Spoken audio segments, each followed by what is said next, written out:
Ensuite, il y a, donc si on prend le benchmark, donc on parle toujours de risque ajusté par rapport donc risk-reward. Donc quand on est tout en bas, c'est quand on prend le moins de risques et avec les plus petits rendements. Donc le moins risqué, c'est de prêter son argent sur des plateformes comme AAV ou Morpho, ou de détenir de la dette américaine ou européenne tokenisée. Donc je mettrais ces 3-4 stratégies dans le même panier. Le risque, il est assez faible, donc on a ce qu'on appelle un risque de contrepartie. Lorsque j'achète une obligation tokenisée, mon risque, c'est la contrepartie, c'est-à-dire que les États-Unis ne remboursent pas, ou que l'intermédiaire qui tokenise fasse une connerie et que je ne puisse pas récupérer mon collatéral. Sur AAV, lorsque je prête mon argent sur AAV, le risque, c'est quel est le collatéral que j'accepte en garantie de mon prêt.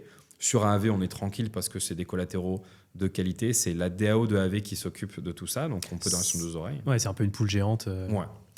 Sur Morpho, c'est un tout petit peu plus compliqué parce que on peut prêter notre argent à des curateurs et les curateurs vont les prêter contre différents collatéraux.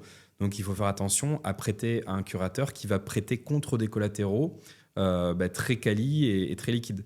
Donc utiliser Morpho, ça sous-entend d'avoir quand même quelques connaissances. Donc les moins risqués, c'est ça, c'est détenir de la dette, prêter sur un V ou prêter sur Morpho à des curateurs pas trop risqués.